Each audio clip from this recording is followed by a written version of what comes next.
Welcome to Great Automotive Lives. I'm your host, Andrew, the classic car guy. I'm a motoring writer, photographer, and now, inexplicably, in the chilly autumn of my career, a Johnny-come-lately podcaster. This podcast aims to bring to life the stories, histories, intrigue and drama surrounding some of the automotive world's most interesting characters. Some may be well known, others less so, but I hope you will find all, in some small way, warrant you investing a little of your listening time hearing about lives remarkably lived. If nothing else, I hope something you hear today prompts further reading, listening or watching. All that said, shall we crack on?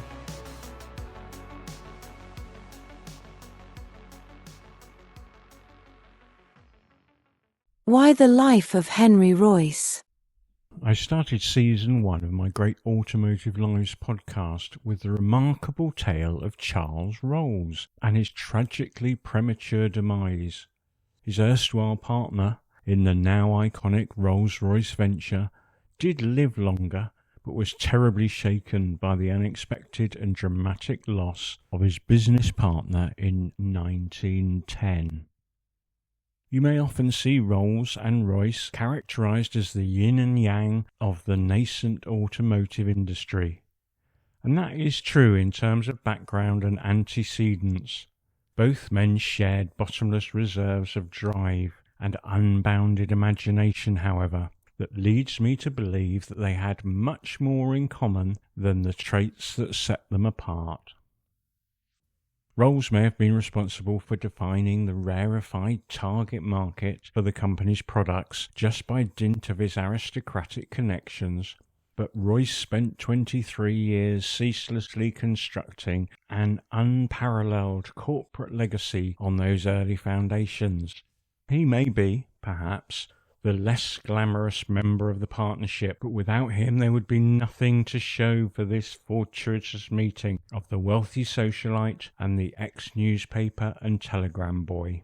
Lastly, there is surely no better and more appropriate way to bookend season 1 of Great Automotive Lives than with Charles Rolls and Henry Royce.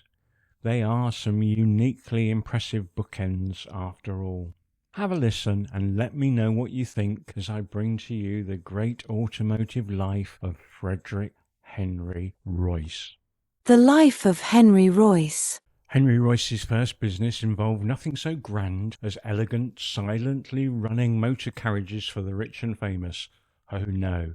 Partly through necessity due to a number of earlier setbacks and career hiccups, and partly through fascination with this newly developing area, F.H. Royce & Co. was concerned with the manufacture of simple domestic electrical devices. The F.H. referred to Royce's given names of Frederick Henry, although most would know him as Henry or Royce. The company was established in Manchester in late 1884, with the 21-year-old Royce committing his £20 life savings to the venture, whilst his partner, Ernest Claremont, was able to stump up 50 Great British pounds. Both Claremont and Royce had a brief background, but deep interest in electricity, and may well have actually met at a lecture by Professor William Ayrton, an acclaimed electrical engineer and physicist of the period. Whatever the case, they trusted each other well enough to set up in business together in a rented workshop in Cook Street, Hume in Manchester. They would become firm friends and even went on to marry sisters Edith and Minnie Punt. Minnie Punt, rather than being a diminutive, self-propelled form of aquatic student transport in Oxford or Cambridge, would become Minnie Royce. But it was far from a match made in heaven, more of which later. These were hard-working men in austere times, and they almost lived at Cook Street while building their business. Hammocks were set up in the modest workspace, and meals were often cooked over the company's enamelling stove, which no doubt contributed to the men's fragile state of health as the years progressed. The earliest products of F.H. Royce & Co. would be domestic electrical appliances, including battery-operated powered door and servant bells and household lamps of various types. Dynamos with more of an industrial persuasion would soon follow, but Claremont was a terribly cautious chap, however, and he would almost instinctively set firmly against any of Royce's new ideas and moves towards diversification. Royce's approach was generally to ride roughshod over Claremont and press on anyway. Royce seemed to value Claremont's good offices, however, and their business relationship would endure well into Rolls-Royce days, with Claremont going on to become the firm's first chairman.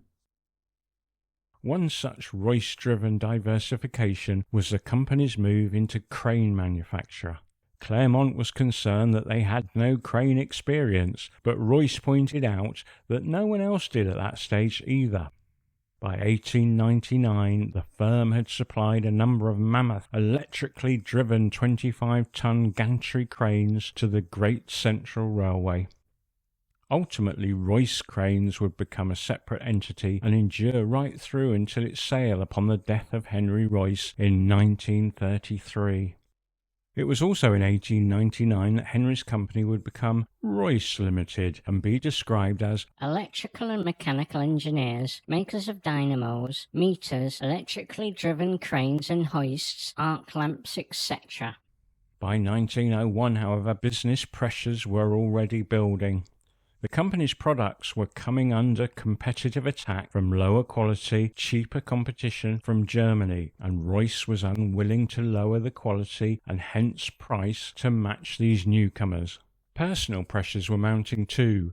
Relations with Minnie weren't really flourishing, and some may be familiar with the truism, unhappy wife, unhappy life. These multifaceted worries served only to exacerbate Royce's long-standing health issues. These were most likely due to the significant privations of his youth and perhaps even lead poisoning, thanks to meals cooked over or in the enamelling stove at Cook Street. Whatever the cause, Royce would suffer a complete health collapse in 1902. But this was also an episode that would have a direct and tangible impact not only on Royce's life, but also on the future of the worldwide automotive industry. Royce's doctor would encourage his workaholic patient to take an extended period of convalescence in an environment more conducive to good health than the industrial heartland of Manchester was. For this reason, and perhaps to take a punt, see what I did, on repairing relations with Minnie, she and Henry would embark on a 10-week voyage to visit relatives in South Africa. To help pass the time, Royce would engross himself in a new book. That tome was Gerard Leverne's The Automobile, Its Construction and Management. On his return to Blighty, Royce was not only physically and mentally restored, but also dead set on the future direction of his business, the manufacture of motor cars. Almost immediately, Royce acquired a 10-horsepower Decauville from France and set about disassembling it to understand how it all worked. It wasn't that Royce felt the French car was substandard in any way, but rather that he wanted to learn from what he considered to be the best available at the time. Royce, however, did uncover areas that he thought he could improve upon, and ultimately he redesigned the bearings, radiator, carburation, transmission, reduced the weight, and even built his own twin-cylinder engine from scratch. Rather than reassemble the Decauville, Royce decided to incorporate his upgrades into his own car. Royce's main focus was on reducing the car's weight, so items like the Decauville's 20-kilogram cast bronze warning bell didn't make the cut, surprisingly. On the 1st of April 1904, his first complete motor car, the Royce 10-horsepower, hit the road. A further 2 prototypes would also be built subsequently at the Cook Street Works, and one of these was loaned to Ernest Claremont, remember him, for extended evaluation. Needless to say, Claremont was not in favour of this new-fangled development and insisted that he was followed everywhere by a hansom cab in case he was to break down. This, however, was one of those impossibly fortuitous links that so often opened doors that one never even knew existed. Claremont was also a non-executive director of cable manufacturers W.T. Glover & Co. of Manchester. A fellow director at Glover's was one Henry Edmonds. Edmonds was a local entrepreneur and an early luminary of the Automobile Club of Great Britain and Ireland. Fatefully, however, Edmonds was also a friend of one Charles Rolls and his colleague Claude Johnson. The latter would become known as the hyphen between Rolls and Royce. This association between Claremont and Edmonds would mean that the latter was almost certainly acquainted with the prototype Royce 10 horsepower being used by the former. No surprise then that when Edmonds entered a 1,000-mile trial called the Slide-Slip Trials in April 1904, he asked if he could use one of the Royce 10 horsepower prototypes. Royce agreed, and Edmonds would complete the 1,000-mile trial without so much as a puncture. Edmonds was hugely impressed with the performance of the Royce 10 horsepower, and he also knew that his friend Charles Rolls was actively looking for British cars to sell from his swanky London showroom. Within short order, Edmonds had set up a meeting in Manchester between Charles Rolls and Henry Royce. These two very different men had one overriding common interest when they met on May the 4th, 1904, their abiding passion for motor cars and motoring. The rest, as they say, was automotive history. Frederick Henry Royce was born on the 27th of March, 1863, at Alwalton, near Peterborough. He was the youngest of 5 children, 3 sisters and a brother, and his father James held a lease for a flour mill in Alwalton. But he was far from a successful businessman, it seems. The flour mill business failed in 1867, and difficult decisions had to be quickly made. James decided to find boarding accommodation for his wife Mary and his daughters in the area of Alwalton. Meanwhile, he and his 2 sons, James, then 10, and Henry, just 4, would travel to London, where James felt he had an improved chance of finding work. These were hard times for the Royces, and things were only going to get worse. Father James would find work in another flour mill, but was soon starting to suffer from poor health. James would succumb to Hodgkin's disease in 1872 at the age of just 41. Henry was just 10 and found himself lodging with a series of family friends in London. At this juncture, poor Henry had benefited from just a single year of formal education. Henry's drive and determination would be his saviour, even at this tender age, and he would secure a job selling newspapers at London train stations for none other than W.H. Smith's. He even earned enough to pay his way through school for the next couple of years. At age 13, Henry would secure a new position with the post office, delivering telegrams. Eventually, a kindly aunt took pity on Henry's plight and was able to secure him an apprenticeship with the Great Northern Railway at their depot back in Peterborough. After just 2 years, however, his aunt's finances worsened and she was unable to continue to pay the £20 a year required to keep the apprenticeship open. It was 1880 and Henry was out of luck again. Royce failed to find work in Peterborough, so he walked to Leeds, a mere 119 miles, to live with his sister Fanny Elizabeth and her husband. Within 2 weeks, Royce had found work at a toolmaker in the city, and he was able once again to fund his own education, this time studying the newfangled art of electrics at night school. Within the year, Royce was back in London to take up a position with the Electric Lighting and Power Generating Company as a tester. This new gig paid 22 shillings a week, roughly twice what the toolmaker were paying, and enabling more study, this time at the City and Guilds Institute for the Advancement of Technical Education. Things were finally looking up for young Royce. Or were they? In 1882, at the tender age of 19, Royce was promoted to the role of chief engineer of his employer's subsidiary, the Lancashire Maxim Western Electric Company in Liverpool. This subsidiary company was involved in rolling out street lighting across Liverpool. Despite holding this prestigious contract, the company would go into receivership, dealing Royce yet another duff hand. Given his run of luck in the employ of others, Royce would make the decision to partner up with his friend from the City and Guilds Institute for the Advancement of Technical Education, dear old Ernest Claremont, and establish his first business. In the wake of their fateful meeting in Manchester in 1904, Charles Rolls would try Royce's 10-horsepower car for himself, immediately committing to take all the cars that Royce could produce. An agreement between the two was drawn up in December 1904, committing them to produce cars of 2, 3, 4 and 6 cylinders and badged as Rolls-Royce. The first model to wear the fledgling badge was the now Rolls-Royce 10-horsepower, unveiled at the Paris Salon in December 1904. By 1906, the partnership was put on a firmer footing with the founding of Rolls-Royce Limited.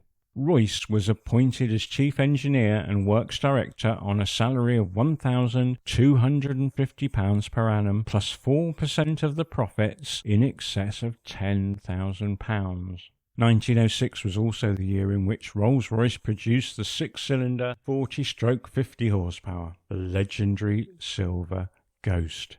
And Royce also began designing the company's new works in Nightingale Road, Derby. By 1909, Charles Rolls's obsession with aviation had led him to resign his position as technical managing director at the company, remaining on in a non-executive role only. This left Royce to carry forward the rapidly growing enterprise without the daily moral and cerebral support of his partner. Royce continued to work all the hours that God sent in the unhealthy confines of the Derby factory, often missing meals and then returning home to the icy cold and loveless company of Minnie. When Charles Rolls met his untimely end at the controls of his Wright Flyer at Hengistbury Head in 1910, Royce was devastated.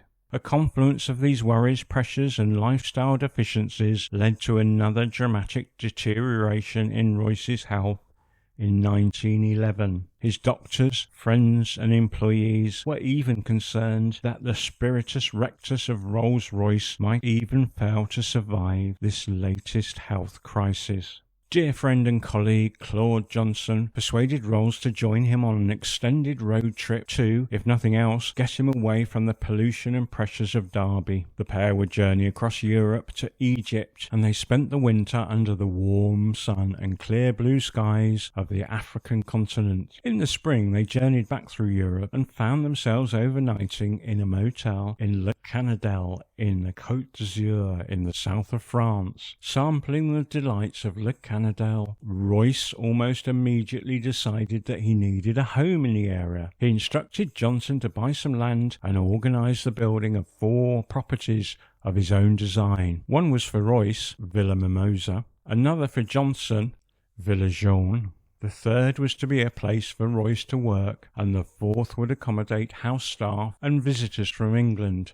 of which there would be many. Once the complex was complete, Royce would spend every winter until his death in the benign and restful climate of Le Canadel. On Royce's return to Blighty, after his mammoth road trip with Johnson, he would undergo major surgery in London. This was rumoured to be as a result of bowel cancer, with the operation thought to be the first colostomy procedure undertaken in the UK. Although the operation was deemed a success, Royce's doctors suggested that he would live only a few months more following their interventions.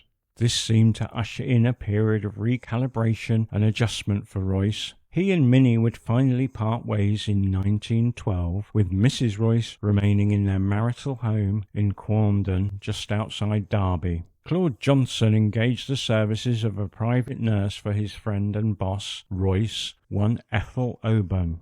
Given the perilous state of Royce's health, the erstwhile Johnson forbade him from returning to the industrialised Midlands, most especially to the Derby factory. Johnson would secure a property for Royce and Nurse Oban in St. Margaret's Bay in Kent, and Royce would almost immediately start working again, this time, approximately 100 years ahead of the rest of us, working from home. Royce, of course, confounded his doctors and was soon returned to a functional level of health. Within a few years, Royce would spot a property that took his interest whilst he was thumbing through a copy of The Country Life. Elmstead in West Wittering, Sussex, was purchased in 1917, and Royce and Nurse Oban would share their time between here and Villa Mimosa for the rest of Royce's life. If this sounded like a restful, even idyllic retirement, nothing was further from the truth. At Elmstead, Royce had a design office attached to the house and acquired another further down the lane called Camacha to accommodate the various designers and draftsmen making the regular 400-mile round-trip pilgrimage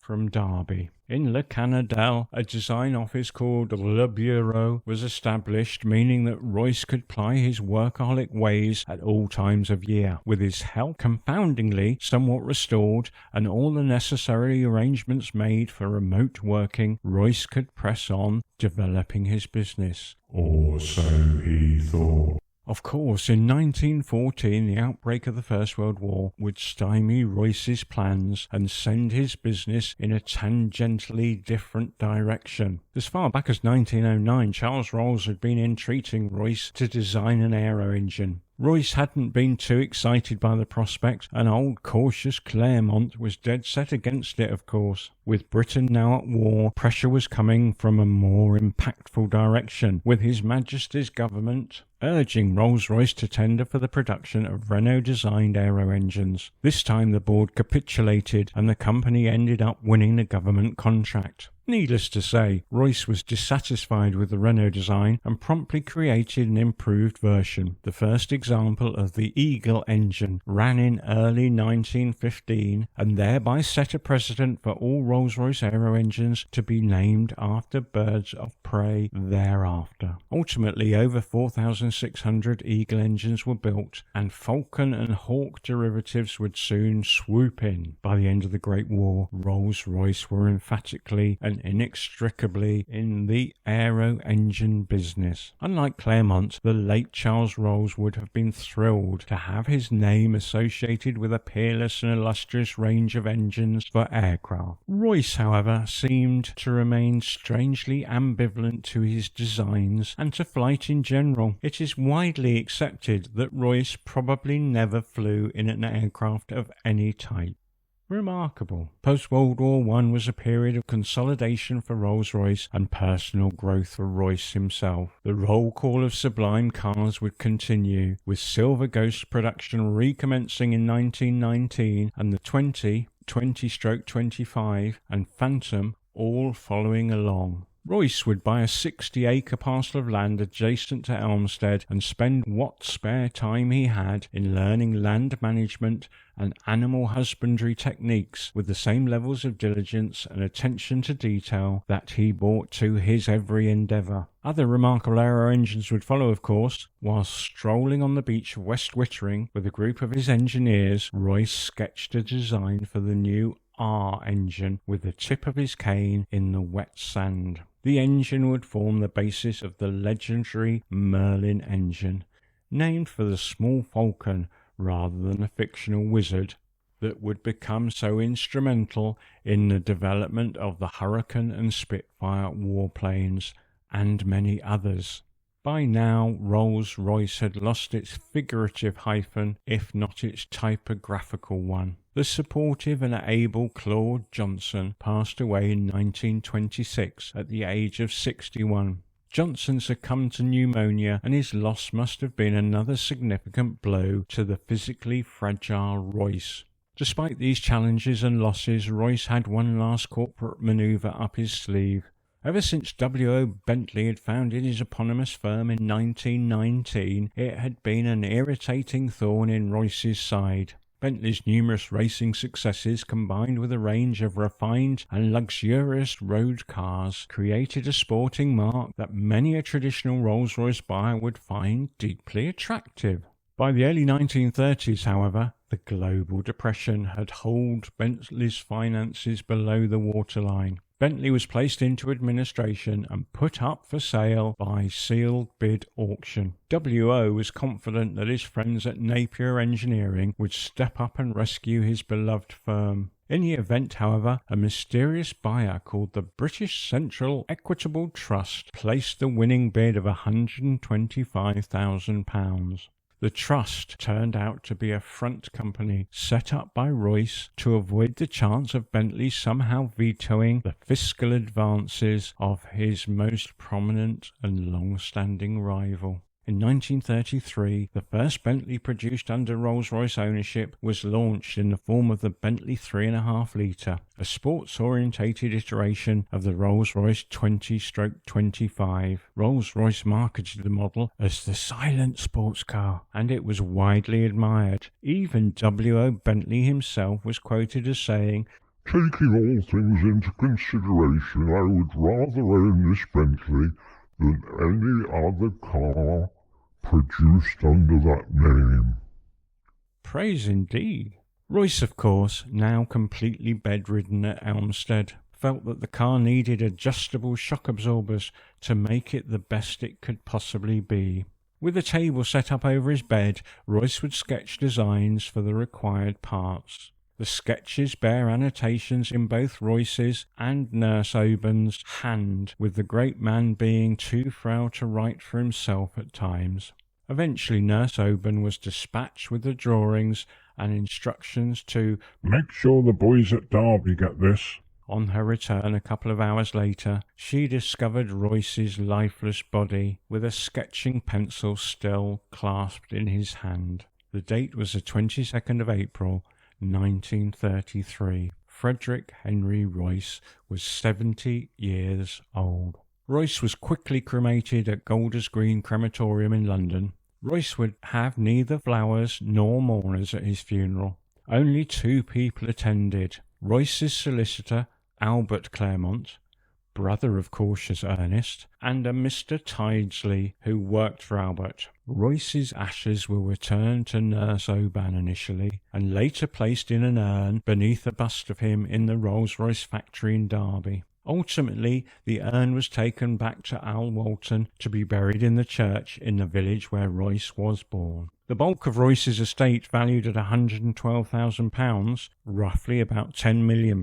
in today's terms, and his Elmstead home were left to Nurse Oban. 1/10 of his estate was left in charitable trust "For the purpose of improving the health of and preventing disease to the human race." Within a year of Royce's death, his solicitor Albert Claremont would also die. His assistant and the other only mourner at Royce's funeral, Mr. Tyldesley, would replace Claremont as executor and go on to marry Ethel Oban. The marriage was seemingly a sham on Tyldesley's part, with the couple living separately within months. The marriage would ultimately result in a 1959 court case where Ethel would contest Tyldesley's benefit by marriage under the terms of the will. The outcome of the case seemed to have been lost and shrouded in the mists of time, however. Sadly, Henry, like his partner Charles Rolls, would die without producing any heirs. What of Royce the man? Well, a clue to his motivations can be found in his famous maxim, "Strive for perfection in everything you do. Take the best that exists and make it better." Phew, sounds exhausting. Another of his quotations reveals the apparent torment of the man.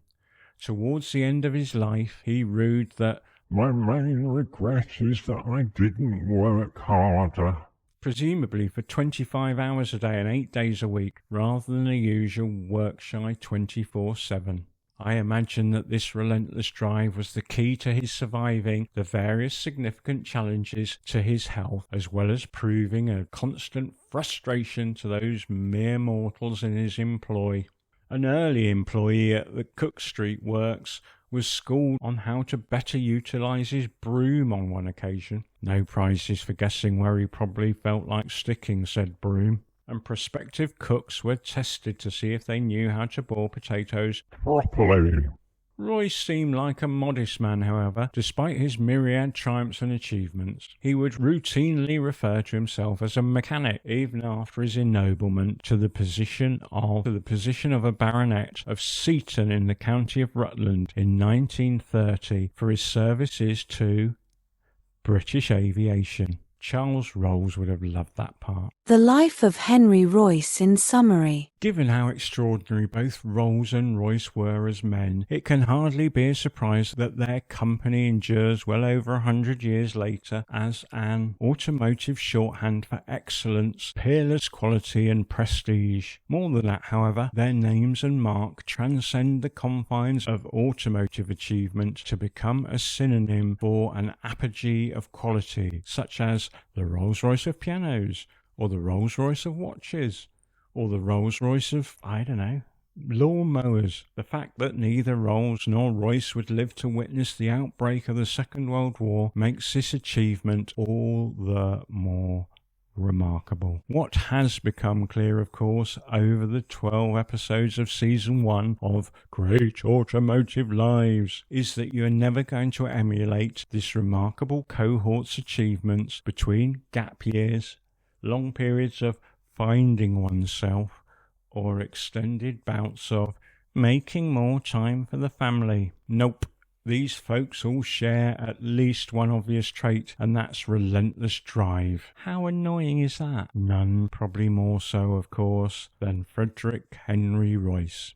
I can't help feeling a little sad for Henry, however. I think he looks a little sad in many of his photographs, and perhaps his loveless marriage and notable lack of progeny was a recurring source of silent regret for him. History remains stum about whether or not he would find romantic fulfillment with his nurse Ethel. Even if not, and I for one would wish that for him, he certainly found companionship and empathy with Ethel, with her remaining at his side for over 20 years. His reoccurring health concerns, though no particular fault of his own, must have proved incredibly frustrating for a man who clearly felt he had so much to achieve too.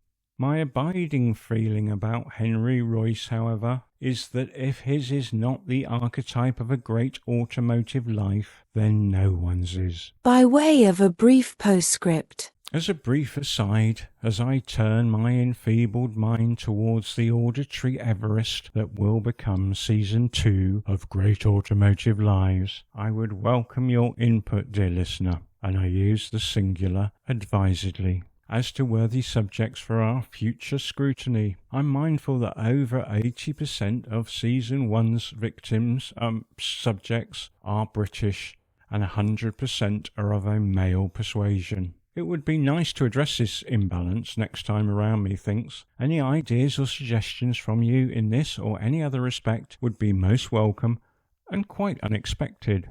I provide an email address for your exclusive use in the accompanying show notes, or you can pop a comment on your chosen platform of pods, should you so prefer. In the footsteps of Henry Royce. Unlike some of his great Automotive Live colleagues and peers, yes, Andre Citroën, we're looking at you, there is a fair bit to go at with Henry Royce. Firstly, there is his long-term home in Elmstead in West Wittering. West Wittering is located on a peninsula with perhaps my favourite name ever for a geographical feature, the Manhood Peninsula. To save you rushing to Google Maps to see if said peninsula indeed looks like a male reproductive organ, I can report that it doesn't really. If your own tackle, or indeed that of someone you know, looks like this, then a medical intervention may be required and probably heartily recommended. It seems that the name is derived from the Old English word for a shared woodland, somewhat anticlimatically.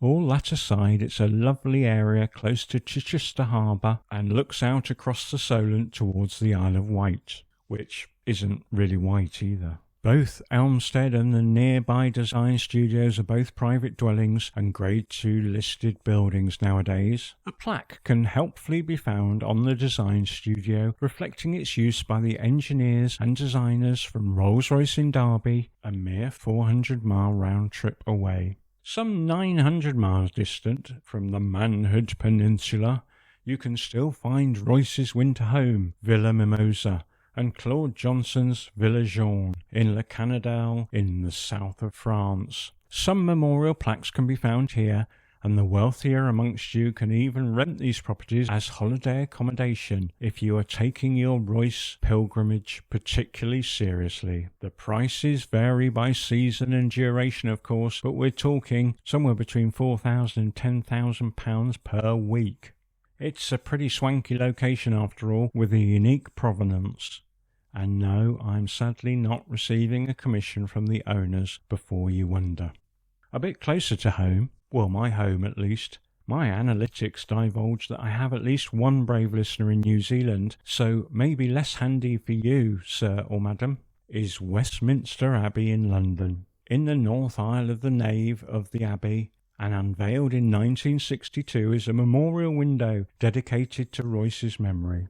The window is one of a series designed by Ninian Compa in homage to the memory of eminent engineers. After a few temporary stops along the way, Royce's ashes would finally be interred at the Church of St Andrew in Alwalton near Peterborough, the place of Royce's birth. This was in line with Royce's express wishes, and a stone memorial can be found in the churchyard there. Another interesting and probably less known stop-off is within an hour or so of Alwalton in the village of Paulsbury, off the A5 between Stony Stratford and Towcester. Here, in a Grade 2 listed building, is housed the Sir Henry Royce Memorial Foundation. This charitable organisation is the custodian of the Henry Royce Archive, which consists of photographs, memorabilia and artefacts from the life of Henry Royce. Detailed factory records of all Rolls-Royce and most Bentley cars produced up to 2002 are also housed here. The foundation offers research facilities, strictly by appointment, organises and presents lectures and exhibitions, and receives group visits from schools, societies and other organisations. If you love an automotive statue, and let's face it, who doesn't, then journey north to Derby. In Moor Lane, Derby, you will not only happen across the current site of Rolls-Royce plc's headquarters, the aviation bit, but also a statue of the great man in a slightly slouched pose, hands in pockets, created by Francis Derwent Wood. The monument was originally unveiled in 1923, before Royce's death, in the Arboretum, a public park near the centre of Derby. It was moved to the river, or Riverside Gardens, in 1972, and then here to Rolls-Royce's Moor Lane site in 1990. Any plaques or anything, I hear you cry? Funny you should ask, dear listener. There's a nice blue one, located outside Quarndon House, the Common, Quarndon in Derby. It simply reads, Henry Royce lived here from 1908 to 1911. Speaks for itself, really. There's also a nice red one, just off Royce Road, where else? In Manchester. It reads, Henry Royce, 1863 to 1933, established his world-renowned tradition for engineering excellence at Cook Street in the 1890s. The first Rolls-Royce car was built here in 1904. So there are a few Royce landmarks to keep you busy, hopefully. Links to all these will most certainly and terribly helpfully appear in the accompanying show notes to assist you with your onward discovery and planning. See you in Season 2, dear listener. Happy motoring! I truly hope you found today's great automotive life interesting, inspiring, or at the very least a useful jumping off point for your own onward journey of discovery. Inevitably, and for the sake of brevity, the fascinating details of this great automotive life have been significantly distilled, and so preemptive apologies are offered for glaring omissions, of which there are probably many. Your input and feedback is welcome, of course, on the understanding that I'm pathetically thin-skinned, so go easy with me. The contact email address is trepidatiously provided in the accompanying show notes. Until then, please tell many others if you enjoyed this podcast, and even perhaps leave the 21st century's equivalent of a thumbs up at the Colosseum in the form of a warm and fluffy review. It not only helps me avoid becoming moodier and more irascible, but also helps others find the podcast and generally makes the world a tiny bit nicer for a vanishingly small number of people. If you hated it, tell no one. Until next time, dear listener,